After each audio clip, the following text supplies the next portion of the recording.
जोश म्याव। अरे या आमदाराचं करायचं काय? खाली मुंडीवर पाय। अरे या आमदाराचं करायचं जनशक्ती पक्षाचा जय असो।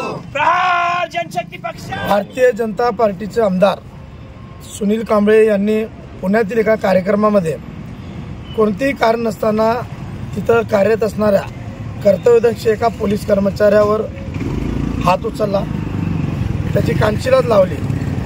खरोखरच आपण बघत असेल की भारतीय जनता पार्टीचे अनेक लोक हे अशाच पद्धतीने कायदा व सुव्यवस्थेचे प्रश्न निर्माण करतात, हातात कायदा घेतात आणि पोलिसांवर हात उचलण्या इतकी यांची मजल गेलेली आहे। एकीकडे आपण बघतोय की महाराष्ट्रात भाजप, शिवसेना आणि राष्ट्रवादीची सरकार असताना अशा पद्धतीने हे आमदार पोलिसांच्या अंगावर धावून जाणं, त्यांना कानपडीत मारणे अशा प्रकारचे कृत्य हे जाणून बुजून करतायत का असं प्रश्न निर्माण झालेला आहे। कारण काय की भारतीय जनता पार्टीचे वरिष्ठ नेते असलेले देवेंद्र भाऊ फडणवीस हे गृहमंत्री आहेत आणि त्यांच्या कार्यकाळामध्ये पोलिसांना मारहाण करण्याची इतपत त्यांची मजल जात असेल तर असे हात कलम करण्यात यावे अशी मागणी आम्ही प्रहारच्या माध्यमातून करतोय।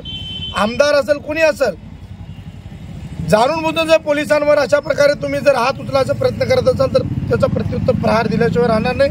आज आम्ही त्याला काळीमातेच्या फोटोला पासून आम्ही आंदोलन करतोय। येणाऱ्या भविष्यकाळात जर सोलापुरात ते आमदार दिसला त्याच्या तोंडाला सुद्धा प्रहार काळा लावल्याशिवाय राहणार नाही। ठीक, गुन्हेगारीचं प्रमाण वाढलेलं आहे आणि लोकप्रतिनिधी देखील पोलिसांना चॅलेंज करत आहेत, त्यांच्यावर हात उचलत आहेत, वेगवेगळ्या ठिकाणी भाषण करत आहेत, हेट स्पीच करत आहेत। तर म्हणजे महाराष्ट्र राज्य अराजकतेकडे चाललं आहे। काल मर्डर पण झालेलं आहे, गोळ्या घालून मोहोळकरांचं हत्या झालेली आहे पुण्यामध्ये, असे ठिकठिकाणी घटना घडत आहेत। अराजकता वाढली आहे। 100% तुम्ही म्हटल्याप्रमाणे लोकप्रतिनिधीच कायद्याचे रक्षक आणि भक्षक तेच झालेले आहेत। कायदा वेळीच तयार करायचा त्यांच्याच ह्याच्यातून आणि त्यांनीच परत मंत्री बनून परत तोच कायदा तोडायचा असं झालेलं आहे। काल पुण्यामध्ये झालेल्याप्रमाणे आता तुम्ही म्हणताय की बाबा मला मान नाही दिला म्हणून जर एखाद्या पोलीस कर्मचाऱ्यावर ते आयबीचे काहीतरी होते वाटतं मला माझ्या मते, सुनील कांबळे या बीजेपीच्या आमदाराने त्यांच्यावर हात उचलला, त्यांना कानशिलात मारली। मला सांगा, ज्यावेळेस सुनील कांबळेवर जर कुठं एखादा प्रसंग जर आला तर तुम्ही पोलीस स्टेशनलाच जाणार ना? आता सुनील कांबळे जर पोलीस स्टेशनला जाणार तर त्यांचा गुन्हा दाखल कोण करणार? पोलीसच करणार। मग जर पोलिसावर जर तुम्ही हात उचलत असाल किंवा कायदा सुव्यवस्थेचा प्रश्न निर्माण करत असाल तर तुम्ही लोकप्रतिनिधी आहे, तुम्हाला खरं तर लाज वाटली पाहिजे या गोष्टीची की आपण एखाद्या मतदारसंघातील 1-2 लाखांचं प्रतिनिधित्व करतो। असं जर असताना जे कायदा सुव्यवस्थेचा प्रश्न जे पोलीस सांभाळतात, सदरक्षणाय खरनिग्रहणाय म्हणणारे हे पोलीस जे आहेत, आजकाल तुमच्या टोळ्याच्या मागं किंवा तुमच्या टोळकंच हे मंत्रिमंडळ म्हणजे टोळकंच, तुमच्या मंत्रिमंडळाच्या मागं पुढे एस्कॉर्टिंगला कोण असतात? पोलीसच असतात। तुमची सिक्युरिटी कोण करतात? पोलीसच असतात। मग अशा पद्धतीमध्ये तुम्ही पोलिसांना जर जवळ घेत नसाल तर त्याला विनाकारण जर कुठं मला मान दिला नाही, हे केला, माझा अपमान केला म्हणून हात उचलत असेल तर प्रहार जनशक्ती पक्ष शेतकरी संघटनेच्या वतीने 1 नाही 10 वेळा त्यांचा आम्ही निषेध करू। आणि हे कायद्याचं राज्य राहिलेलं नाही आहे। देवेंद्र फडणवीसांच्या काळामध्ये अनेक गुन्हे, मर्डर, हे ते रेप वगैरे मोदी सरकारच्या काळात पण हे सगळं चाललेलं आहे। हे निंदनीय आहे आणि ते तुम्हाला मीडियाच्या माध्यमातून तुम्ही सुद्धा दाखवता ना, आम्ही सुद्धा त्याचा विरोध करत राहू। धन्यवाद। नितेश राणे यांनी हेट स्पीच देऊन पोलिसांना देखील चॅलेंज दिलं आहे आणि पुण्यामध्ये आता हे भाजप आमदारांनी पोलिसांच्या कानशिलात लावलेली आहे।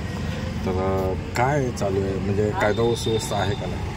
खरं तर महाराष्ट्र राज्याचे गृहमंत्री, अतिशय नावाजलेलं नाव देवेंद्र फडणवीस हे आहे आणि जसे ते गृहमंत्री झालेत आपण पाहतोय पोलिसांवर हल्ल्याचं प्रमाण किंवा हे आमदारांचा मस्तवालपणा हा वाढत चाललेला आहे। आपण पाहिलं परवा नितेश राणेंनी सोलापुरात येऊन काय बोलले, जनमानसाविषयी त्यांच्या भावना काय, दुसरा आमदार त्यांचा सुनील कांबळे त्यांनी पुण्यात काय गोंधळ घातला, तिकडं त्यांचे एक मंत्री म्हणून येणारे अब्दुल सत्तार काय गोंधळ घालतात। खऱ्या अर्थाने महाराष्ट्रात कायदा व सुव्यवस्थेचं राज्य आहे का नाही असा प्रश्न निर्माण झालाय।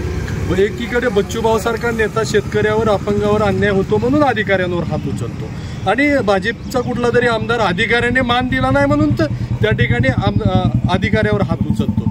पोलिसावर हात उचलतो. अशा प्रकारची तफावत आहे. तुम्ही जर एखाद्या सामान्य माणसाचं काम केलं नाही तर नक्की त्या अधिकाऱ्याला खडसावा बोला हे करा, परंतु अशा प्रकारचं मला व्यासपीठावर मान दिला नाही म्हणून जर गृहमंत्री देवेंद्र फडणवीस यांचाच आमदार जर पोलिसांवर हात उचलत असेल तर खऱ्या अर्थाने या राज्यात कायद्याचं शासन राहिले नाही हे प्रहारचं म्हणणं आहे.